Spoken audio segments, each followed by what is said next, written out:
Okay, so what if I told you that almost everything we think we know about financial security, the walls we build to keep the bad guys out, is actually based on a huge illusion?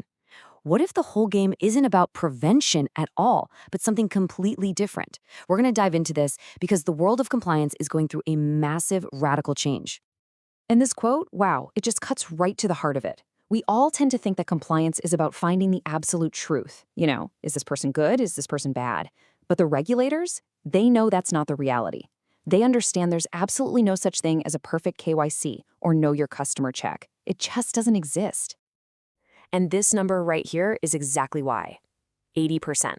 Get this, that's the percentage of financial fraud and money laundering that's caught after a customer is already in the system. Let that sink in for a second. The real fight isn't at the front door, it's happening way, way after we've already welcomed them inside. So that leads us right into our first section. We are going to pull back the curtain on this compliance illusion and really dig in to what's going on behind the scenes. This right here is the big misunderstanding. The myth is that we're building some kind of impenetrable fortress. We check IDs, we verify addresses, all thinking we're going to stop criminals from ever getting in. But the reality? It's not a fortress. It's about creating a really detailed digital breadcrumb trail. It's a web of data designed to let us follow the money and catch these guys after the crime has been committed. I mean, a lot of the modern compliance rules we have today were born out of the tragedy of September 11th. But the goal was never to guarantee that something like that could never happen again. It's impossible. The real point, the crucial goal, is to build a system for incredibly fast and effective investigation. So when the worst does happen, the number one priority is to untangle that financial web and figure out who was involved with lightning speed. And here's exactly why that whole fortress idea just falls apart. The really sophisticated criminals, they don't walk in waving red flags. They use what people in the industry call cleanskins. These are totally innocent people with spotless records. And their transactions, they look completely normal, totally legit. And then they layer everything, creating this maze of shell companies and accounts that's almost impossible to spot when someone's just signing up. So if you can't stop them at the door, what do? Well, you cast a really wide net. That whole onboarding process, it's not actually about catching the fish right then and there.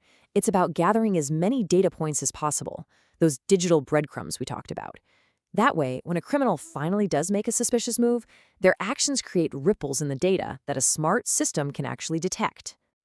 Okay, so if the whole game is shifting from prevention to investigation, we're going to need a whole new breed of investigator. And that brings us to our second section and a really cool new toolkit, the world of the open source intelligence detective. You'll see it called OSINT. So what in the world is OSINT? It's basically intelligence that's not from some top secret spy report. It's gathered from information that's already publicly available. We're talking about everything from social media profiles and public property records to satellite images. It's really the art of connecting dots that are just hiding in plain sight. And the tools these new detectives are using, I mean, it is straight out of a spy movie. They're using satellite images to track things. They're using facial recognition to ID a suspect from just one photo. They're on flight trackers following private jets. They're even digging through leaked databases on the darknet and analyzing a file's metadata to see who created it and when. This is the new frontier, for sure. And get this, the pioneers in this field, they're not necessarily government spooks. They're investigative journalists, people like Christo Grozev from Bellingcat and the Pulitzer Prize winner Alessia Schmagwin. These are the people setting the gold standard, and they're becoming these really unlikely role models for the entire future of financial compliance. And their work has absolutely massive real-world impact. Using these very same OSN techniques, they've exposed the Russian agents who were behind the poisonings of spies like Sergei Skripal and Alexei Navalny. They were a huge part of dissecting the Panama Papers, which blew the lid off a global network of shell companies and hidden money. This is the power of OSINT, and it's exactly the kind of thinking the financial world is waking up to. Okay, so if investigation is the new reality, how does that change how we think about our own identities? And this brings us right to Section 3, reinventing digital trust. Let's be honest, the old model of just showing your driver's license and maybe a utility bill, it's broken. It just isn't enough anymore. It's a static, old-school snapshot in a world that's constantly moving. The future demands a much deeper, more complex, and continuous way of understanding who someone is. And we can actually break this new idea of identity down into 5 distinct layers. First, you've got your biological passport. That's things your body tells us, like your fingerprint or an eye scan. That connects to your documented identity, your passport, your driver's license. Then comes the social layer. What do your friends, your colleagues, your family say about you?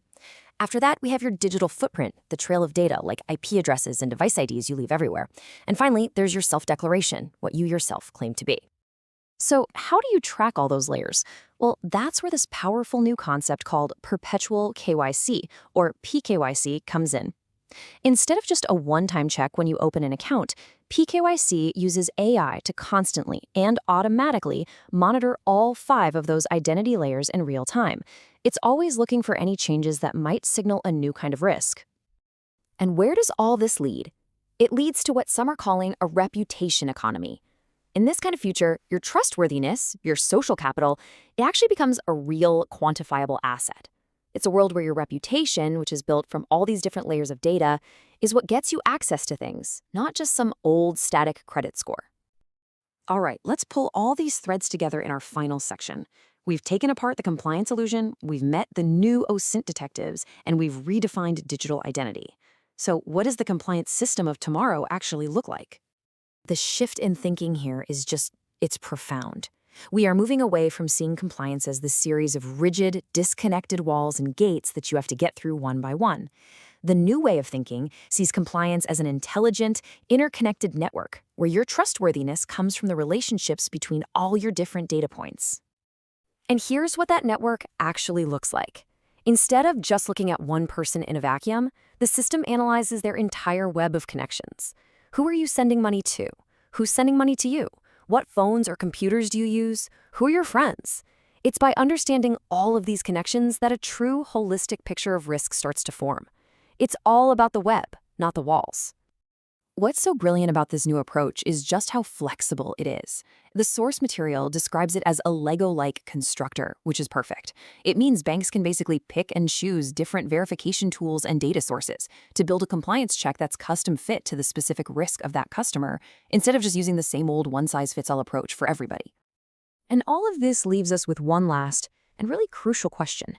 This whole shift toward a reputation economy, where our layered digital identity becomes our single most valuable asset, it's incredibly powerful. But it also raises a pretty profound question that we all need to think about.